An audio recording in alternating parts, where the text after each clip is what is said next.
What's going on, Port fans and everyone watching? Welcome back to the channel. Today we're going to preview the semi-final between Port Adelaide and Hawthorn. It's going to be a massive Friday night clash at the Adelaide Oval. 7:10 is the first bounce, and it's just going to be so much pressure, so much to anticipate and so much to look forward to, but also so much doubt and I guess so much question marks over what's going to happen. Now, I sit here and I'm going to preview this game, and it's been such a fallout from last week's qualifying final between Port and the Cats. A lot has happened in the Hawks-Dogs game, and the anticipation and the build-up to this one has already taken its toll and already is building to be one massive fiery clash this Friday night. So let's get straight into it.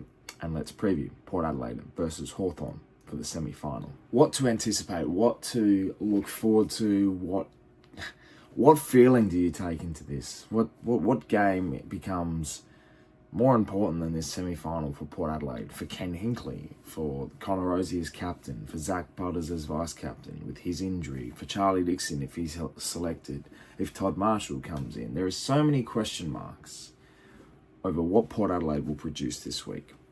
Now, I sit here in an abundance of the unknown, I think, is what I'm feeling. Because I sit here and I've got tickets for the game. I walked out of the ground last week and said to myself, I'm not going next week. And that was out of anger, and the passion sort of kicked in over the weekend, and Monday I rolled around and Ticketek went available, and I thought, here we go. Selected the tickets and away we went. And I'll be there, as will 50,000 people, because the game is exhausted. The tickets are exhausted, and, you know, I'm pretty exhausted too. I'm not going to lie. But I sit here with, I think, a sense of clarity of what I'm going to expect from this game. And I've been thinking about this, stewing over what this game will be. And that's why I have a bit of anger about this one, because Port Adelaide fans don't have a leg to stand on when it comes to, you know, the social media arguments or the social aspect of this one. They're helpless in this sense. And I've always said, as a fan, once you feel helpless, you are in the worst possible position as a fan. And Port Adelaide are in a very cloudy area. You know, we're all sitting here and we know each side of the story. Port Adelaide lose, Ken Hinkley most likely loses his job. I think depending on the result too, because if it's a blowout, a 5-6 goal loss or more, he's gone. But if it's a close loss for whatever circumstance, there's no clarity in what Port Adelaide will do in that position. Win, make a prelim, make a third prelim in the last 4-5 years, and it's like there's hope, because we play Sydney, and I think, being a Port Adelaide fan and knowing that we can beat Sydney, we've been there before, and there is, you know, a turnaround available, another chance, anything's possible once you get to a prelim. It's you know, these are the question marks, and we all know our team. We all know Port Adelaide, and we know that it doesn't matter how we feel. The anger and frustration we still have from last week is lingering, and you combine that with Jack Ginnivan's comments with banterous behaviour on social media. You know, is it disrespectful? No, because you have full confidence in your team and you're willing to, make that pretty clear. And that's good. I think that's confidence that you can almost intimidate the opposition with. In saying that, it made me incredibly angry and frustrated, because I'm just sitting here going, just shut up. And I hope Port Adelaide just shut up all week and come out on Friday night and make a statement with football, not with words. Because I think that would be even more fulfilling as a win, is to stand against the odds, backs against the wall. You know, and for what it's worth, they'll stand up again and stand up for their coach.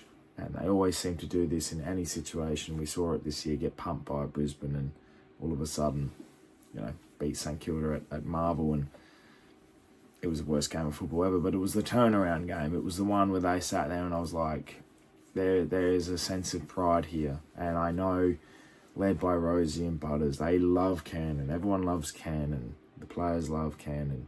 Whilst us fans are not so feeling in terms of that feeling at the moment, or have been for a while, there is that, I know that they'll bounce back. And if they don't, then I'm going to be even more disappointed, because I don't want to go out with, a pumping. I know how the Hawks play so well. Their pressure, their smalls, their arrogance around the football, their confidence in their game, their swarming nature. They're a bit of Richmond 2017 about them, that they are able to, just connect, and they know exactly their plan. They have a clear plan. They have a clear attack, a clear defensive unit. They set up really well. The likes of Scrimshaw down back, Weddle's run. Their smalls are, Watson, Ginnivan and McDonald, and their midfield's really, really good. And, they've got the chance that Will Day may come back. And, they, whilst their tools up forward aren't, so prolific, Kalchadir is an amazing young talent. And the way I think we can beat their forward line is that swarming pressure, is that make them kick long inside 50, make them, we can outbody that, I think. And, we've seen Mabad Chol can't really work contested like plays, and he's all about jumping over the opponents, and he'll probably take Mark of the Year this week. But if he's taking Mark of the Year and kicking one goal and shushing us again like he did at the Adelaide Oval earlier in the year, then, I think that's a win in our defence. It's the smalls you've got to stop. We don't have a clear-cut small defender. Does DBJ stay back? Does he go forward? I prefer him to go forward. Bring in Dylan Williams or Josh Sin, or somebody that can play that attacking. DBJ is not that transitional defender. He's not that replacement for Farrell or Houston. It's as simple as that. He is a small forward, good pressurised forward, and he knows exactly where. He reads the play, and he can't play down back. His year as an All-Australian small defender was because he was playing one-on-one, could shut down the small forwards, and did a fantastic job. He's not a transitional defender. He doesn't, he's not attacking like that. If you want him in attack, put him up forward. That's where he plays his best footy, I think, anyway. And that's where he's been so good this year, and stood up in moments where we've needed him. And clear cut, earlier in the year against Hawthorn. I'm going to bring it up because, it's a memorable moment. And we take it back to that time earlier in the year, and we were 41 points down. It was a comeback. We can't let that happen this time. As good as it finished, it was a pretty shitty game from our standards. So to sit here and we analyse this, analyse that, and we've got to look at what they're doing, but also we've got to fix what we're doing. And if Port Adelaide don't fix things, and they've got to make changes this week, I'm playing Todd Marshall this week. I know there's question marks about him, but if you want to look at the output of what he's going to bring compared to an Asava or to a Charlie Dixon, and I asked people on social media, the hot question this week, will Charlie Dixon play? And if he doesn't, who replaces him? Is it going to be Ollie Lord? Is it going to be that Todd Marshall? And I think against a team like Hawthorn, you could almost do Georgiades, Todd, and then you have DBJ, Rioli, McEntee, and honestly, I don't pick Francis Evans-Narkle or McEntee, but McEntee will probably keep his spot because he's that good pressure forward, and he plays that role well when he does play well. It's not often, I know, but he kicked a goal last week, and I think out of the three, he was probably the most, noticeable. You can't really say it, but he's probably the one I pick. Francis Evans probably is a sub, or Narkle, but honestly, I'm not picking any of them. That's my honest opinion. I know I'm diving into selections, sort of a deeper preview this week than normal, but that's my kind of feeling about that. And I would suggest Todd Marshall comes in. I think Asava will probably play. But the thing is, who's that second ruck? And that's the difference with Dixon, is he can play ruck, he can play in that position, and that's my feeling. If they go with Asava, he's going to have to play ruck time. That's my feeling. Against Lloyd Meek, who is a dominant ruck, he's a great force, completely annihilated Team English last week. He's going to come in pretty hot favourite to beat Jordan Sweet again. And Sweetie has been a dominant hit-out ruckman but the advantage is not there. He's just tapping it anywhere. There is no connection with the midfield. And he's had moments where it has been good connection and it's looked really good. But I think they lost that connection, and that was well done by the Geelong midfielders last week. And our positions and our positional changes, I've always said our number one thing that we can never get right is our midfield rotations and the midfield changes. At one stage, Ollie Wine started a half-forward flank last week. Jason Horne-Francis was on the bench, and in the midfield was, I'm pretty sure, Rosie, Drew, and Mead. And I'm thinking, Hornet there off the bench, wouldn't he be at the Wines position? Wines on the bench, or Wines in the middle, and Rosie Butters at that stage was subbed out. But it's just those little things that you notice where it's just, I don't think we've got that right. We've never really got that right. And against a Hawthorn midfield that swarm and attack, and really, Jai Newcomb leads that front, and they're really, really solid in there, both contestedly and uncontestedly. It's those changes that I think we've got to really, really look at. And if we want to beat the likes of the Hawks this week, they're the form side of the comp, almost premiership favourites. They're going to come over with full of confidence, full of opportunity, and the opportunity is there. They're coming up against a derailed Port Adelaide side, a shocked Port Adelaide community, and do you take it? You come into it and you go, what Port Adelaide do you expect? I expect to fight back, bounce back, and an attitude that suggests that we still want to play in these final series and still have an opportunity to do something. And we're stained with that result last week. Everyone is. And I'm feeling it. But you're still here. You still have a chance.